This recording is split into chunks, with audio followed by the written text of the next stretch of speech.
चलिए देखिएगा, अगला क्वेश्चन है 11 नंबर सवाल। आपके घर में प्रयुक्त 150 किलोवाट का एक एयर कंडीशनर प्रतिदिन 10 घंटा चलाया जाता है। प्रतिमाह खर्च होने वाली विद्युत ऊर्जा का मूल्य ज्ञात कीजिए। यदि प्रति यूनिट विद्युत ऊर्जा का मूल्य कितने रुपए है? 7 रुपए है। यानी इसमें कहना तो ये है कि हर यूनिट पर 7 रुपए खर्च हो रहा है। कितना? 7 रुपए पर, मतलब 7 रुपए पर यूनिट पर खर्च हो रहा है। तो हमको इसमें टोटल यूनिट की संख्या एक महीने में कितना खर्च होता है वो ज्ञात करना है, और वो संख्या जब निकल जाएगी तो उसके माध्यम से हम लोग क्या करेंगे, उस संख्या में इसका साथ गुणा कर देंगे, तो वो हो जाएगा एक महीने में कितना खर्च हो रहा है ये निकल जाएगा। तो आइए फिर हम लोग निकालते हैं, पहले नंबर यूनिट की संख्या निकाल लेते हैं, तो उसके बाद फिर आगे चलते हैं। देखिए यहाँ लिखिए यूनिट की संख्या इक्वल, यूनिट की संख्या इक्वल हो जाएगा, यूनिट की संख्या इक्वल पी या फिर पीटी लिख सकते थे, या फिर इसी को हम पी का स्थान में वी भी लिख सकते थे। ठीक, तो देखिएगा फिर आगे करते हैं क्या हम लोग। पीक वैल्यू कितना माना गया है? 150, यहाँ हम लोगों ने 150 लिखा, फिर इनटू कह रहा है कि कई घंटे, कितना घंटे चला जाता है? 10 घंटे चला जाता है। कितने घंटे? 10 घंटे। तो देखिएगा ये भी टाइम है, 10 घंटे एक दिन चला जा रहा है, तो 30 दिन में 30 गुणा हो जाएगी, पूरा टाइम हो जाएगा आपका। पूरा टाइम कितना हो जाएगा? 10 इंटू 30, 10 इंटू 30 हो जाएगा। अब देखिए फिर इसमें इतना हो गया, फिर इसमें कितना होता है? इसमें 300 हो जाएगा, 300 हो गया। आप इनका मल्टीप्लाई करेंगे तो ये हो जाएगा इतना, यानी यूनिट की संख्या कितनी है? 15 45, हाँ 450 जो है ये क्या आ गया? यूनिट की संख्या। अतः यूनिट की संख्या कितना हो जाएगा? यूनिट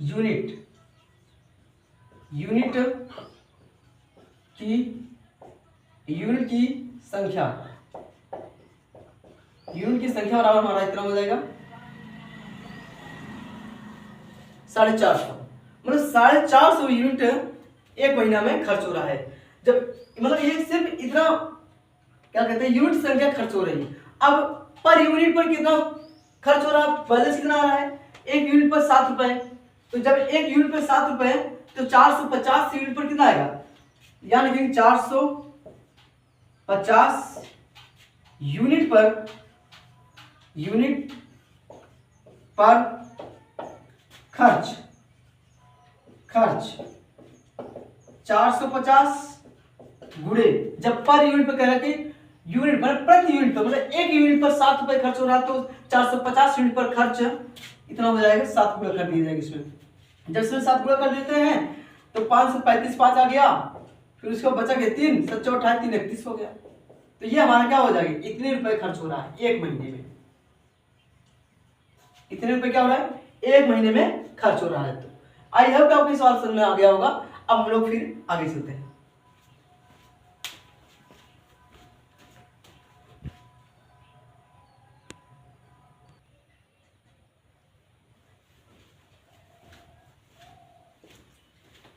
चलिए देखिए सवाल नंबर हमारा 12 है। इसमें क्या कह रहे हैं उससे पहले समझते हैं। आपके घर के विद्युत मीटर पर, मतलब जो मीटर लगाया गया है उस पर कह रहा है 250 वाट और 20 एम्पियर लिखा हुआ है। मतलब जो मीटर लगाया गया है उस मीटर पर 250 वाट और 20 एम्पियर लिखा गया है।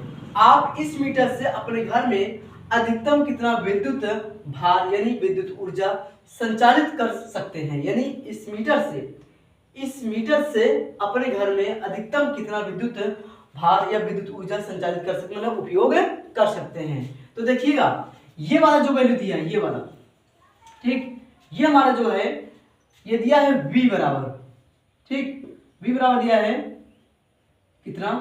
250 वोल्ट वाट दिया है, ठीक, इतना दिया है। फिर ये वोल्ट हो जाएगा, जी हाँ, मतलब कि क्या कहते हैं, ये वाट दिया है, और ये I का वैल्यू दिया है 20 एम्पियर। ओके, अब देखिए करते हैं हम लोग क्या, तो सूत्र होता है P बराबर हमारा क्या होता है फार्मूला, P बराबर होता है V इंटू आई। ये सूत्र हो गया, P बराबर V इंटू आई हो गया। तो देखिएगा फिर करते हैं क्या है हम लोग, पीक वैल्यू देखा है, वीक वैल्यू देखा है, कितना दिया है, इतना वोल्ट दिया है, वोल्ट, ठीक। तो यहाँ लिखेंगे 250 हो जाएगा इंटू आई वैल्यू क्या दी 200, ओ 20 एम्पियर दिया है।